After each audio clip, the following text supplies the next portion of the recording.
खेती के संबंध में हो या फिर पशुपालन के विषय पर। लेकिन आज हम जिस विषय के बारे में बातचीत करने वाले हैं वो विषय है हमारा मुर्गी पालन। जी हाँ, मुर्गी पालन से हम किस तरह अपनी आमदनी बढ़ा सकते हैं, इसके बारे में विस्तार से चर्चा करने के लिए हमारे साथ में कार्यक्रम में मौजूद है परविंदर सिंह जी। मेरे तमाम दर्शकों और मेरे किसान भाइयों को मेरा सादर प्रणाम। आज मैं एक मुर्गी पालन विषय में कुछ मेरे किसान भाइयों को बताना चाहता हूं कि हमारे प्रधानमंत्री श्रीमान नरेंद्र मोदी जी हैं, वो चाहते हैं कि हमारे फार्मर भाई खेती के साथ साथ कुछ ऐसी एक्टिविटीज और करें जिससे कि हमारी आमदनी दुगनी हो जाए। तो उसके लिए मैं मेरे किसान भाइयों को मुर्गी पालन के विषय में जानकारी दूंगा। किसान भाइयों, मुर्गी पालन दो प्रकार से होता है। एक तो कॉमर्शियल लेवल पे जाके अपन करते हैं, वो बहुत कॉस्टली पड़ता है।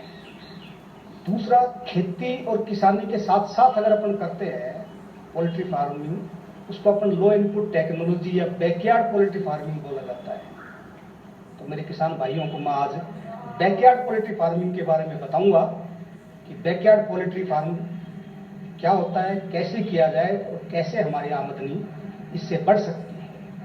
बैकयार्ड के अंदर बर्ड्स की संख्या बड़ी कम होती है और इसमें इन्वेस्टमेंट इतना नहीं होता।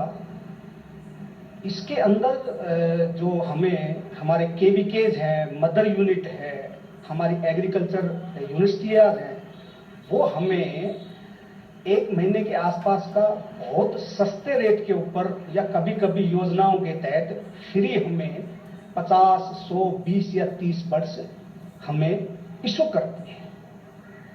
तो वो बर्ड्स हम लेके फार्मर जो है, लगभग उनका परिवार फार्मर्स का वो खेत पे ही रहता है, तो वहां अपन इनको रख सकते हैं फ्री रेंज में। और रात के अंदर इनके लिए छोटा दड़बा बोलते हैं, जिसको नाइट शेल्टर बोलते हैं, उनके अंदर इनको रख दिया जाए। जब ये फ्री रेंज में रहती है तो इन पे फीडिंग कॉस्ट बिल्कुल लो हो जाती है। हमें इनके फीडिंग का कोई विशेष ध्यान रखना पड़ता और वैक्सीन जो है वो हमारे साइंटिस्ट लोग जो है वो करके देते हैं। तो हमें इनकी बीमारियों का भी इतना ज्यादा प्रबंध करने की आवश्यकता नहीं होती। अब कॉमर्शियल की तरफ अपन जाते हैं तो हमारा लेबर इन्वेस्टमेंट काफी हो जाता है, लेकिन बैकयार्ड के अंदर हम लेबर हमारा इतना नहीं लगता, क्योंकि हमारे बुजुर्ग फैमिली मेंबर्स होते हैं, बच्चे होते हैं, महिलाएं होती हैं जो खेती का काम नहीं कर सकते, तो वो इस काम को आराम से कर सकते हैं और अपनी आय बढ़ा सकते हैं। सेकंड, इसका जो बेनिफिट है वो ये है कि लागत कम है, बचत ज्यादा है। इससे तैयार चिकन और एग जो होता है वो एक ऑर्गेनिक रूप में होता है। तो ऑर्गेनिक रूप में है तो नेचुरल उसकी कीमत भी ज्यादा होगी। तो अपने को मार्केट में इतना अपने पास प्रोडक्ट होता भी नहीं जो मार्केट में सेल करें, तो ग्रामीण क्षेत्र के लोग या जानकार लोग जो जानते हैं कि फ्री रेंज का है, तो वो आसानी से अच्छी कीमत देके इसके चिकन और एग को परचेज कर लेते हैं। इसका तीसरा जो बड़ा बेनिफिट है वो ये है कि अगर अपन 50 मुर्गियां अगर फार्म पे रखते हैं तो उनके द्वारा पर डे अपने को 3 से 4 किलो के आसपास उनके बीट मिलती है, जो कि एक ऑर्गेनिक खाद के रूप में यूज होती है। अगर फार्मर भाई चाहे तो उस खाद को अपने खेतों में छिड़क सकते हैं, या फार्मर भाई आजकल बागवानी या फल सब्जियां बोते हैं तो क्यारी बना के बोते हैं, उन क्यारियों में डाल दी जाती है, तो बहुत उर्वरा शक्ति उस खाद के अंदर होती है और एक ऑर्गेनिक फॉर्म में रहती है। तो इस प्रकार से मेरा सभी किसान भाइयों से ये विशेष रूप से निवेदन है कि कॉमर्शियल फार्मिंग चाहे वो ना करें, लेकिन बैकयार्ड फार्मिंग के द्वारा अपनी इनकम सोर्स को आराम से बढ़ा सकते हैं। और हमारे प्रधानमंत्री मोदी जी द्वारा देखा हुआ सपना कि हमारा फार्मर समृद्ध हो, उसको पूरा करने में हम पूर्ण रूप से सहयोग दे सकते हैं। बैकयार्ड के लिए जो नस्ल होती है वो इंडियन ब्रीड में अगर देखा जाए तो कड़कनाथ है, बुसरा है, चिटोंग है, असील है। फिर इसी के अंदर कुछ सुधारित जातियां हैं, जैसे वनराजा है, गिरिराजा है, ग्राम प्रिया है, सातपुड़ा है, कावेरी है। ये ब्रीड स्पेशली बैकयार्ड पॉलिटिकली बनाई गई है। जैसे आज के दिन हम देखते हैं कि कड़कनाथ बहुत ज्यादा प्रचलन में है, लोग उसको बहुत ज्यादा पसंद करते हैं, उसकी मेडिकल वैल्यू बहुत ज्यादा है। ऐसे ही वनराजा है जिनकी एग लेइंग कैपेसिटी बहुत अच्छी है, ग्राम प्रिय है, और इनके लिए अपने को कोई विशेष शेड बनाने की आवश्यकता नहीं होती।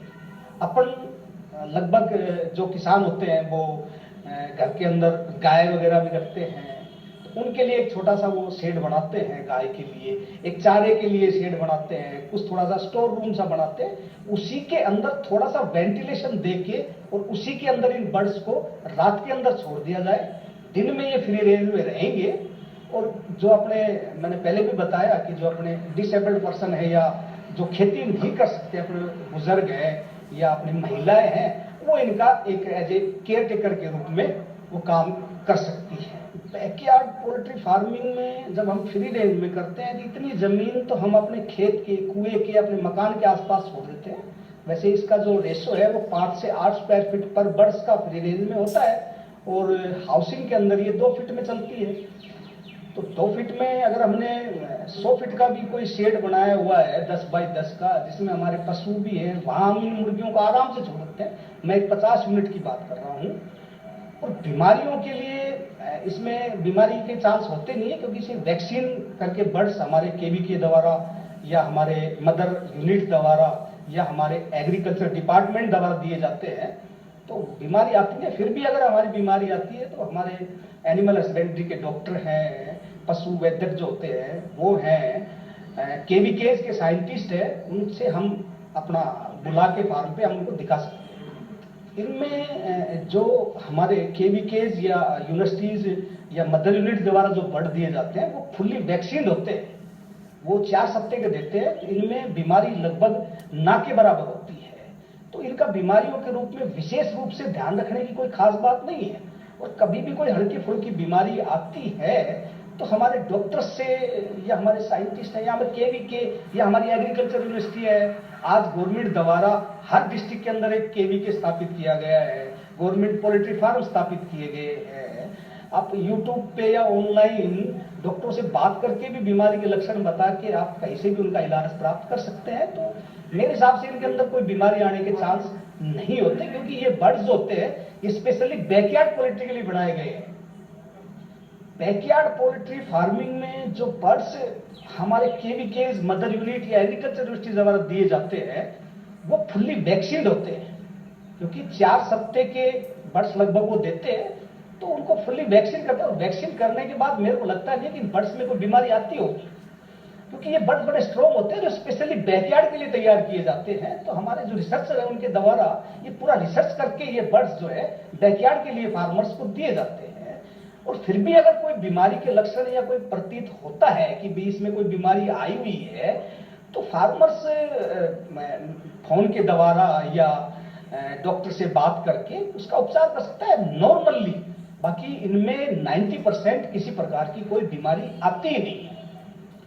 अगर हम 50 की यूनिट मान के चलते हैं तो ये हमें लगभग इनके चिक्स फ्री या नॉर्मल रेट पे इश्यू होते हैं। फीडिंग इनका कॉस्ट कुछ लगता नहीं है, लेबर कॉस्ट हमें इनकी दी नहीं जाती, तो मैं इनको बिल्कुल ही लो मेंटेनेंस पे मानूंगा। तो इसके अंदर जब बर्ड्स तैयार हो जाता है या एग्स तैयार हो जाते हैं, तो आज के दिन एक प्रचलन चल रहा है कि ग्रामीण क्षेत्र में जो बर्ड्स तैयार होता है, जो फ्री रेंज में बर्ड्स तैयार होता है, वो ऑर्गेनिक होता है। तो आज ये हर आदमी जानता है, यूज करने वाले जो भी कस्टमर है वो आराम से अपने फार्म पे आ जाएंगे, अपने खेत पे आ जाएंगे और अपने को पे करके और वो इजीली वे में अपना पसंद करके ले जाएंगे। खुद देखेंगे कि बर्ड्स फ्री रेंज में है, बर्ड्स को किसी प्रकार का कोई केमिकल्स वगैरह, एंटीबायोटिक, पेस्टिसाइड नहीं दिया गया है, तो हायर पे करेंगे। मेरे किसान भाइयों को थोड़ा सा मैं मेरे बारे में भी बताना चाहता हूं। मैं प्रोफेशनली एडवोकेट हूं और उसके साथ साथ ही मैंने स्टार्टिंग जो है वो मेरी ब्रॉयलर फार्म से की थी, लेकिन जो मन में था वो कुछ एक अलग हटके करने का। मैंने लेयर फार्म भी शुरू किया मेरा 10,000 का, जो 2 यूनिटें चल रही है, लेकिन मन में है सिर्फ पैसा कमाना ही नहीं, कुछ मेरे फार्मर भाइयों के लिए कोई ऐसी नई चीज देना जिससे कि उनको भी कुछ थोड़ा आगे भविष्य में मिले। तो इसी का ध्यान रखते हुए मैंने इसको टॉक्सी फ्री करने की कोशिश करी। मैं लगभग किसी प्रकार की मेडिसिन, एंटीबायोटिक या पेस्टिसाइड यूज नहीं करता, केमिकल्स यूज नहीं करता। उसी बेस को लेके मैंने 4 साल तक लगातार इस पे मेहनत करी।